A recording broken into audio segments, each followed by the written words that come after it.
1971 সাল। তারপর দীর্ঘ 54 বছর পর 7ই মে 2025। হ্যাঁ, আজ থেকে শুরু হচ্ছে মক ড্রিল, যার অর্থ প্রশিক্ষণমূলক মহড়া। যুদ্ধ পরিস্থিতিতে কিভাবে আত্মরক্ষা করা যায় তার জন্য নাগরিকদের ট্রেনিং দিতেই এই পরিকল্পনা। মূলত আত্মরক্ষাকে ফোকাসে রেখেই এই মকড্রিল বা মহড়া।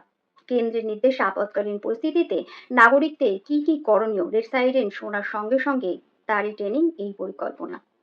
লেখক পরিস্থিতিতে নাগরিকদের সামনে রাখতে হবে মেডিকেল কিট, টর্চ বা মোমবাতি এবং কিছু নগদ অর্থ। সূত্রের খবর অনুযায়ী আমাদের দেশে 244টি জেলার মধ্যে 100টি জেলাকে স্পর্শকাতর স্থান হিসেবে চিহ্নিত করা হয়েছে।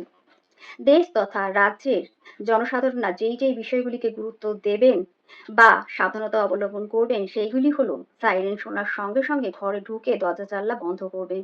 একই সাথে আলো এবং সমস্ত ইলেকট্রনিক্স ডিভাইসগুলি বন্ধ করে ব্ল্যাক আউট নির্দেশ করবেন।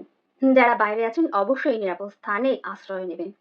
সর্বোপরি গুজবে কান দেবেন না, গুজব ছড়াবেন না।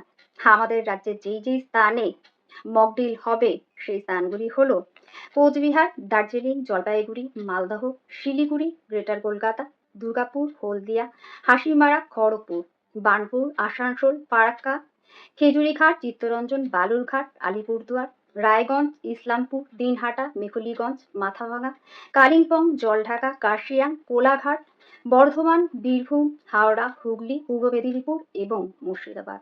আশা রাখছি প্রতিটি নাগরিক নির্দেশ মানবেন বা মানার চেষ্টা করবেন এবং ভিডিওটি প্রয়োজনীয় মনে করলে অবশ্যই শেয়ার করবেন।